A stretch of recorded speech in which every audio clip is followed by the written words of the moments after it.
This week we're doing AEW separate because NXT has TakeOver on Saturday, and of course they have Survivor Series this Sunday. So what we'll be doing is doing two reviews. You'll get AEW right now. We're gonna go through the show, and then tomorrow during my NXT Takeover / Survivor Series um, preview and prediction show, we'll do a quick review of NXT. Now, people are telling me that NXT was awesome tonight, and apparently they had basically all kinds of main roster people on the show. So I wouldn't be shocked, and I am making a very big prediction here, if this is the week that NXT beats AEW in the ratings. Because star power. Now, that whole talk about it's a marathon, not a sprint, gotcha. But hey, tell you what, if there was ever a chance for NXT to beat AEW in the ratings, it's this week. So I am expecting a bit of a shift in viewership. Not too much, but just a little bit. Overall, very good show from AEW this week. I felt like the first hour was absolutely awesome. The main event was absolutely awesome. But the second hour overall was a bit of a drag. And we'll talk about that when we get into the review here. So as always, like the video, subscribe, help your boy Alyx get to 30,000 subscribers. While you're at it, if you really want to help expand the brand of your boy Alyx, you can do a couple of things. You can like me on Facebook, follow me on Twitter at AlyxVX1, donate using PayPal, Patreon, and Super Chats. Super Chats are on. You can get yourself a Alyx t-shirt today at Pro Wrestling Tees and email me for business inquiries at justalyxsworld@gmail.com. The links to everything, email, Patreon, PayPal, Super Chats, everything is down below in the description box. Let's get right to it. So, Indianapolis, yet another hot crowd. Extremely excited crowd tonight. This crowd, you know what? I'm just expecting all AEW crowds to be absolutely crazy. And next week, we're going to be in Chicago. Oh, my goodness. And check this out. Chicago's going to get NXT TakeOver this Saturday, Survivor Series on Sunday, Monday Night Raw, and then TakeOver on Wednesday. If I'm not mistaken, they're going to get Friday Night SmackDown too. Right? Someone check that out for me. Someone really look into that, because if they're going to get the full bundle, which is NXT, Survivor Series, Raw, AEW, and Friday Night SmackDown, yo, next week is about to be fire. And apparently people are telling me they're getting all 5.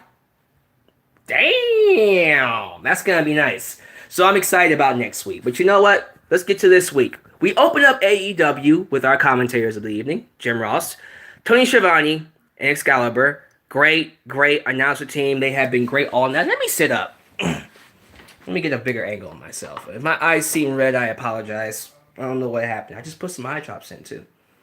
Anyways, Nick Jackson. My boy Nick Jackson, one half of the Young Bucks, taking on Rey Fenix, a.k.a. Phoenix from Lucha Underground. When I tell you, this was one of the best television wrestling matches of 2019, ladies and gentlemen, if I was to ever show a match to someone who doesn't know anything about AEW, or better yet, a non-wrestling fan, period, this would be it. This would be a great introduction into how great wrestling can be. Everything about this match was absolutely phenomenal. I loved it. It was easily one of my favorite matches from AEW this year. It was freaking fantastic. It was off the charts.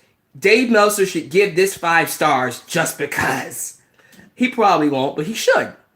It was that good. I don't care what people like Jim Cornette have to say. We'll talk about Jim Cornette in a future video, because We're not going to discuss that particular issue here. But what I will say when it comes to that mindset, that old school, outdated mindset of, well, this type of wrestling doesn't sell. This type of wrestling is what this generation is all about. This type of wrestling, even though you might say is not what you're used to in the old school, although there have been matches just like this, maybe not with the flips and kicks and stuff, but there have been wacky, out of this world, unorthodox, athletic matches like this, even back in the day. But whatever, you just don't hear about them. Even though this is not what you call an old school match, this is the kind of match I feel like is what this new generation is all about. It personifies what wrestling is today, and it crystallizes how awesome wrestling could be. These two went back and forth doing all kinds of fantastic moves with each other. Loving Rey Fenix. Love him. When he does that tightrope walk across the ropes, absolutely phenomenal. But then you had these guys countering each other's moves. It doesn't stop. This match goes 100 miles per hour, and you don't get a chance to breathe until it's over with. It is easily a match that I would recommend you go watch. Full step of approval. Easily one of the best TV matches I've seen this year. Go watch it right now. Rey Fenix gets the victory with that awesome sit-out muscle buster. Forgot what it was called. Please do the research for me and someone posting a live chat so I can give it the proper respect. But Rey Fenix ends up beating Nick Jackson, of course. And then afterwards, the crowd gives him a standing ovation. As they should. As they should. It was that good. Standing ovation.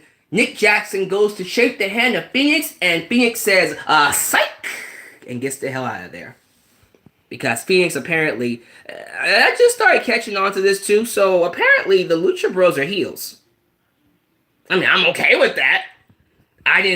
Maybe it's because they're just too goddamn cool to be heels, but yeah, they're villains. Okay. I mean, now I know.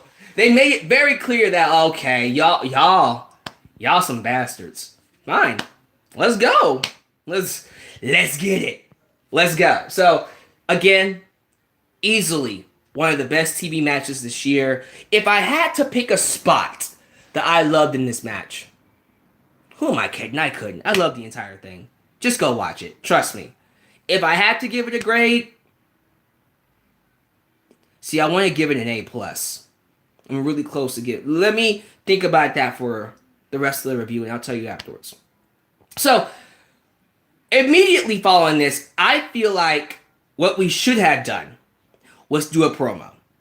Some kind of a hype video package or a promo interview segment to calm the audience down, because they lost their minds during this opening contest. You need to really learn how to, and this is something that I do criticize AEW about. When you have these kind of matches, you gotta give the fans a chance to breathe. Like calm down. So what we should have done was do a promo segment. I don't care. Hey, hell, they did a video package with the Dark Order, which we'll talk about in a second. That should have gone on after this. What did we do? Nope, we went right into another match, which was, I kind of feel like, in a sense, that hurts the match. Not the first match, but the next match, because now people are going to be thinking about Fenix versus Nick Jackson and not giving a damn about the following match, which unfortunately was Dr. Britt Baker, DMD, versus Hikaru Shida. And the match was good. I think, again, it's interesting to see Britt Baker improve each and every single week. Yes, she is not a seasoned veteran. She's only been wrestling for, 3 years? And although you can see that she is somewhat good at what she does, there's still little spots where you go, she needs a little bit work in this area, a little bit work here, a little bit work there. This is a little sloppy. So, as time goes by, I do like seeing her get better. So that tells me in the next 2 years, she should be pretty good. But yeah, love that they got the lockjaw that Reigns of Saturn Mandible Claw finisher over, because anytime she locks it in, that's it. I love that. I love that we have finishers that when they hit it, it's over. There is no kicking out. There is no maybe she was no. Once you lock in that lockjaw, that's it. So throughout the match, you saw her trying to lock it in on Hikaru Shida, and Hikaru Shida had this really string of counters that just helped her avoid it. And unfortunately, Britt Baker does end up falling to Hikaru Shida, who cheats, pulls a heel move, thumbs her in the eye, and beats her 1-2-3.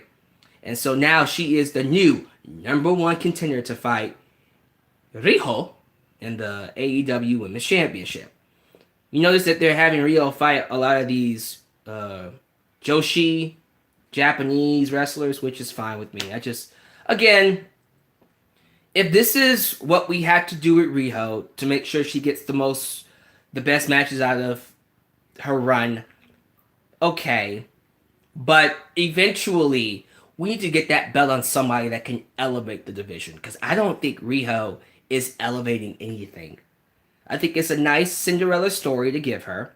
And once it's over with, let's get to nut cutting time, telling some stories, getting some rivalries going, and really building this women's division. Because right now, I don't feel like we have one. But okay, we'll see how it goes. Hikaru Shida ends up beating Britt Baker. So let's take a look at what happened next, because I think I gotta pull up the script. I think the next thing that happened was the video package, right? Yeah. So we have the Dark Order video package. Let me sit up here. Let me go ahead and pull this up higher so I can see it. Okay, sorry about that, y'all. Thank you for joining me for this podcast. Again, I know some of you are hoping that I talk about NXT that's coming tomorrow. So, the Dark Order is getting a makeover, apparently. They're going to revamp the gimmick. It's not going to be the same gimmick as they had before. It's going to be tweaked a little bit. And I like the direction of it. I like that we're going in this brainwashing kind of manipulative direction with it. You know, they have this advertisement where it seems like they're a peaceful organization that's all about bringing peace to the world, but behind the scenes it's all about darkness and agony and pain and bringing destruction everywhere you go. So I like the presentation so far. I like that we are revamping. It seems like they're going to take this in a different direction, which cool with me. I'm not against that at all. I've always felt like they should have gone in a different direction. So let's see what happens. You know, again, not gonna give it too much of hope that it'll get over.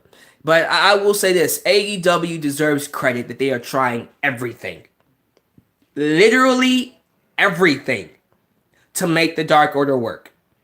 So if they manage to get this over, props to them. Really good stuff. All right, and then we do this Diamond Dozen Battle Royal. So before I talk about the match,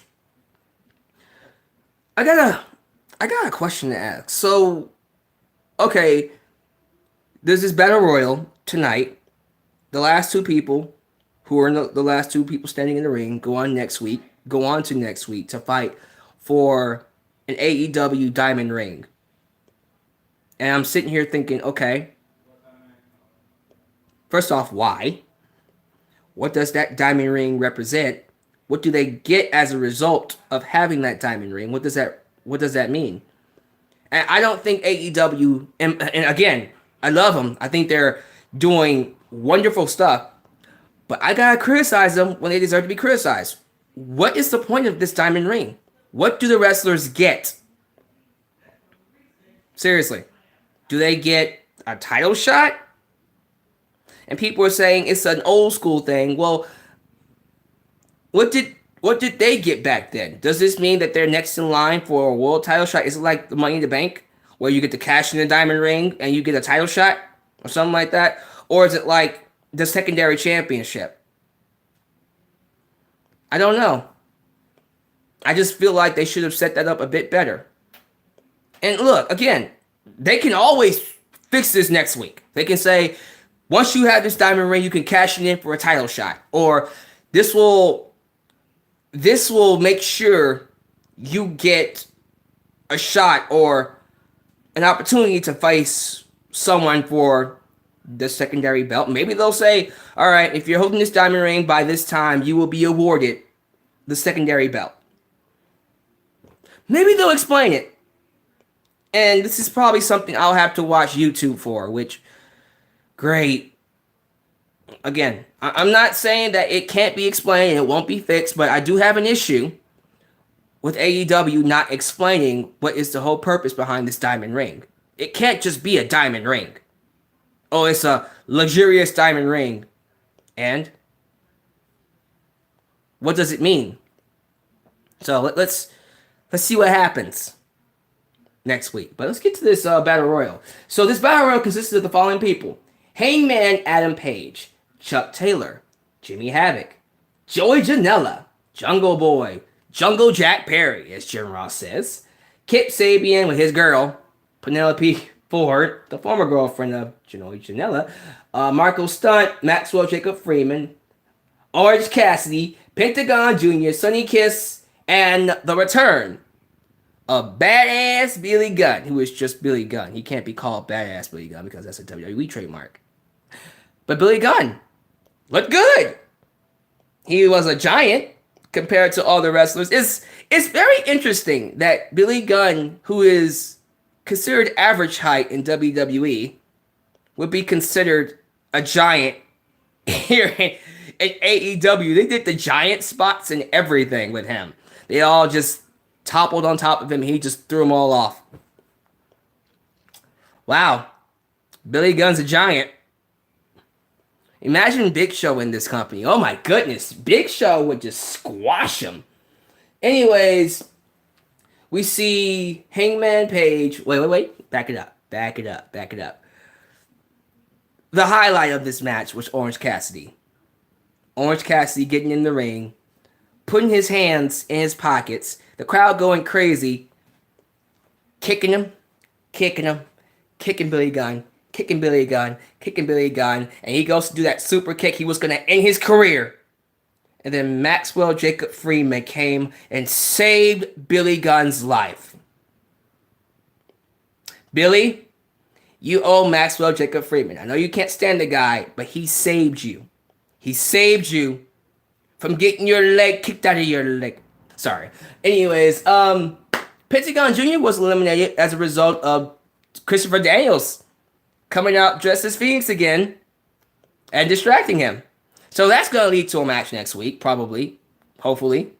The Fallen Angel versus Pentagon Jr. That's going to be awesome. That's going to be awesome. So it comes down to Hangman Page, and of all people, Jungle Boy, Jungle Jack Perry. Oh yeah. It's going to be jaw weight. Maxwell Jacob Freeman. Oh, no, he's not. Yep, there he is. He crawls into the ring and eliminates Jungle Boy. Ha! Psych! So actually, next week is going to be Maxwell Jacob Freeman, MJF, taking on Hangman Adam Page. The two, in my opinion, fastest rising stars in the company. So that should be an excellent match. And I really do believe if they ever have a secondary championship, one of these two should win it. Honestly. I'm just saying. So there you go. That's going to happen next week for a diamond ring. Again, like, I really want to know what the purpose of this diamond ring is so I can really get invested. So next we come back from a commercial break to see Chris Jericho, the Ayatollah. Or excuse me, that's the wrong nickname. Le Champion is here. And this guy is crazy. He talks about the conduct not being conducive of Le Champion last week.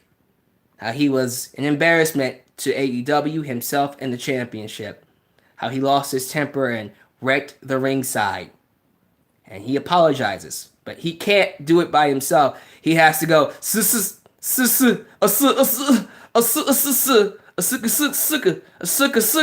and then he goes to Jake Hager, who for the first time actually talks. He's like, say it, big man. He's like, he says he's sorry. And then you can just tell as the promo went along, Jake Hager was really trying not to crack. There were a couple of moments in there where he's like, I'm about to bust a nut right now. I have to keep it together. But that's what happens when you're in the ring with Chris Jericho and he's not scripted. So he basically says, look, next week, I'm going to have a big announcement. We're going to do some great things. We're going to have a party. We're going to have a celebration. And we're going to do it in Chicago because Chicago is a better town than Indianapolis. And before he can leave, here comes SCU and Scorpio Sky. And Scorpio Sky gets in the ring and reminds Chris Jericho, the only reason you're throwing a temper tantrum is because I beat you. I pinned you for the first time in AEW. Your first loss in AEW. And Chris Jericho is like, okay, you think you're cool? Bet you can't do it in a singles match.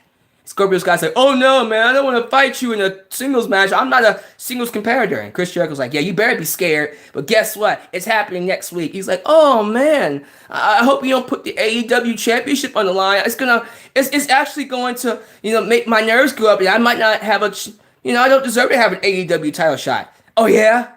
Chris Jericho's like, oh yeah? Well, guess what? It is for the AEW championship. It's like a Bugs Bunny segment. Duck season, rabbit season, duck season, rabbit season, rabbit season, duck season, fire. Seriously, he just did a fucking Daffy Duck and Bugs Bunny here for a minute. Freaking hilarious. And Scorpio Sky was like, okay, I've been waiting 15 years for this opportunity. Come next week, I'm about to beat that ass. And then that's when the Inner Circle comes out and just baits down SCU. So there you go. Chris Jericho versus Scorpio Sky next week. It was the right decision to have. Scorpio Sky pinned Chris Jericho, so he deserves a title shot. Simple as that. Let's see here. I think next we had the Jurassic Express, right? Jurassic Express come out to help the SCU group. And, Jungle Boy and Marco Stunt come out. They get their asses kicked until Luchasaurus comes out. Lucha freaking Saurus comes strutting out.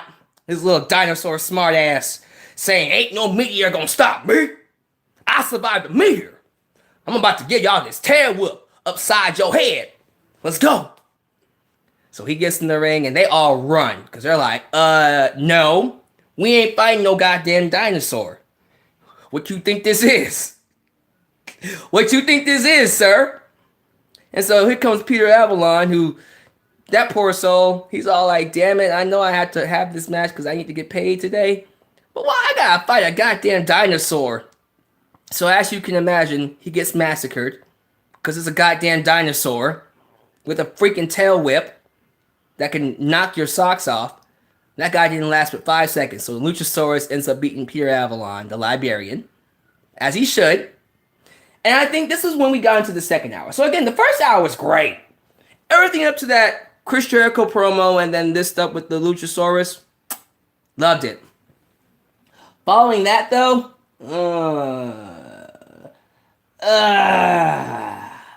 so we do, I think this is the Private Party versus,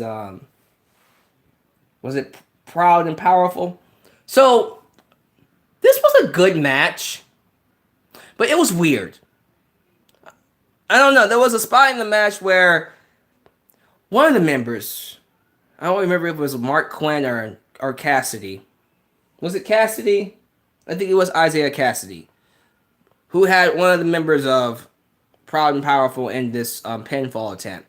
The referee goes to count 1, 2, and then he stops. And we're like, why are you stopping? His shoulder didn't come up. Apparently, I had to read this on the internet. One of the members of Proud and Powerful was supposed to pull on his leg, but he didn't. That's the second referee botch we got in the last 2 weeks, y'all. Come on. These referee botches need to stop. What y'all doing? Come on now. But overall, despite that craziness, I did like seeing Proud and Powerful do that extremely long but extremely awesome stalling suplex spot where they traded, they took turns holding up Mark Quinn in a stalling suplex, and they tagged out and gave Mark Quinn to the other guy, and they held him up in a stalling suplex. Hilarious.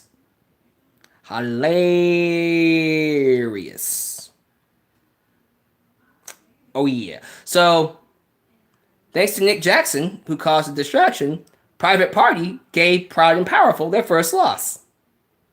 Cool!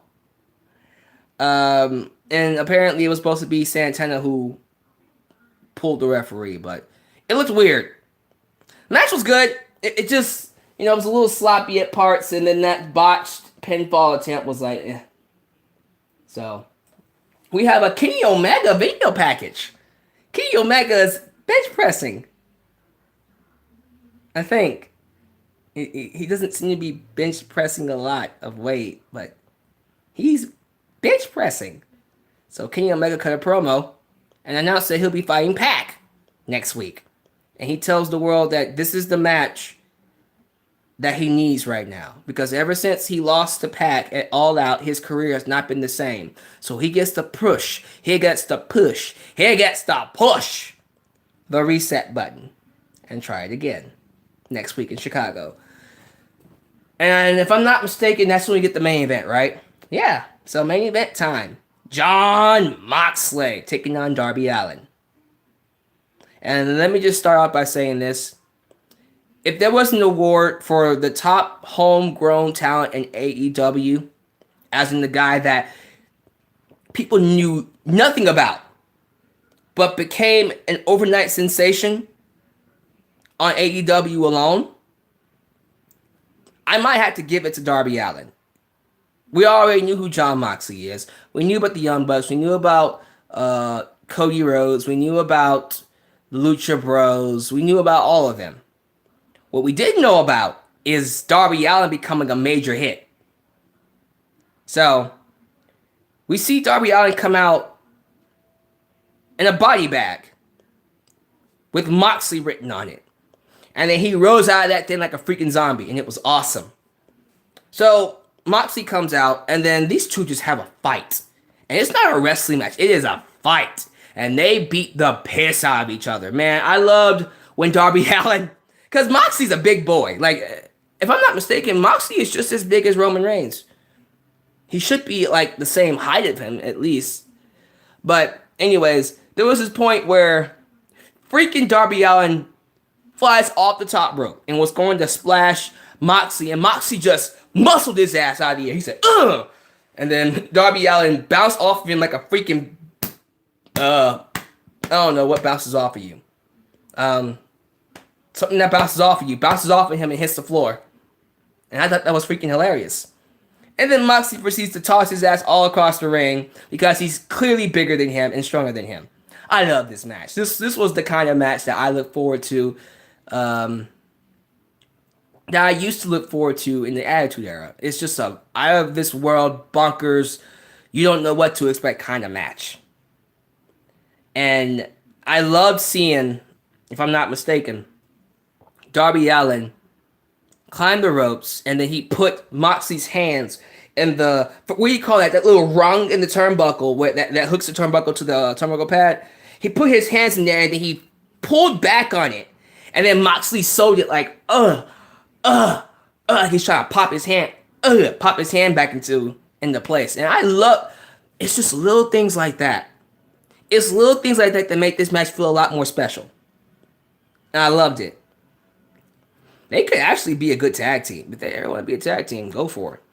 But then the match ends. The match ends with Moxley biting the face of Darby Allin, picking him up, putting him on the turnbuckle, and hitting a top rope paradigm shift that looked like it should have killed Darby Allin. By the way, Darby Allin did go for the coffin drop, but Moxley countered into a rear naked choke. A rear naked choke. I can speak English. There we go. He countered it into a rear naked choke and then did that whole paradigm shift off the top rope, which looked like it should have killed him. That was freaking awesome. And, of course, as you expect, Moxley wins with it. Who kicks out of that? If he would have kicked out of that, I would have been pissed off. That's one of those things where I go, yeah, you hit that, don't get up. That's it. So if he would have kicked out of that, I would have not been happy. That would have been a rant. Because I'm sick and tired of these match finishers that should finish the match, not finish the match. But it ended on a great note. Absolutely love the main event. And, again, if you ask me, I think AEW is doing such an excellent job of keeping the excitement going from week to week to week to week. NXT once in a while will have some lulls. They'll once in a while ramp up the excitement when it comes to takeovers. But after the takeovers happen, there's a big lull until we get back on track. AEW is doing an excellent job of keeping my excitement every single week. And honestly, I want another match between Darby Allin and Jon Moxley. Now, Jon Moxley wins this match with that top rope paradigm shift. But I want another one. Make it a no DQ match. Do one more, no DQ. Let them fight. Let them go all over the place. Let them have a freaking ECW blood brawl. Blood sport, if you will. So, yeah, that was AEW. I think I covered everything. But yeah, that's my thoughts on the show. Again, not going to talk about NXT in this video. We're going to do one more video for NXT TakeOver tomorrow. And that will be when I talk about NXT. Now, before I go, let's talk about some news. So AEW has bought the rights to two names. The first one was Bash in the Beach. Bash at the Beach. They somehow got the rights to that. Although I thought WWE owned WCW. So they snuck Bash at the Beach out from under them. And that's going to premiere as an AEW All Elite Wrestling Wednesday night show. So on January 15th, it won't be AEW Dynamite. It'll be AEW Bash at the Beach. In January. Not June. Interesting. Okay. In the middle of winter, we're doing Bash at the Beach. Okay. The second one made me laugh. And they're already talking about it in the live chat. AEW bought the rights to the name Blood and Guts. So later on next year, we're going to do a pay-per-view called AEW Blood and Guts, which is said to be their Extreme Rules pay-per-view, which will be all about hardcore rules. It's going to be blood. It's going to be all kinds of violence. And you know what? I'm here for it. Let's go. That might be the next show. Who knows? That might be the next pay-per-view. Who knows, Bill? Sounds cool to me. But I thought that was absolutely hilarious. That AEW got called Blood and Guts by Vince McMahon and said, you know what, Vince? You right.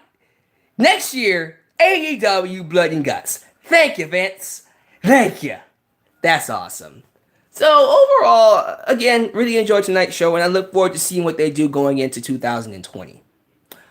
What do you guys have to say? What are your thoughts on the show? What was your match of the night? Thank you guys for watching. So I'm going to watch NXT now. So if you're joining me here in the live chat, go over to Twitter if you have a Twitter. Join me on Twitter as I turn on NXT and watch that show. Because people are telling me that it was fire. We're going to find out. See you tomorrow for my NXT and NXT TakeOver Survivor Series preview. Catch you guys next time. Like the video, subscribe. This is your boy, The Lexman, signing off. Right here in The Lexman's World. I'm out. Peace.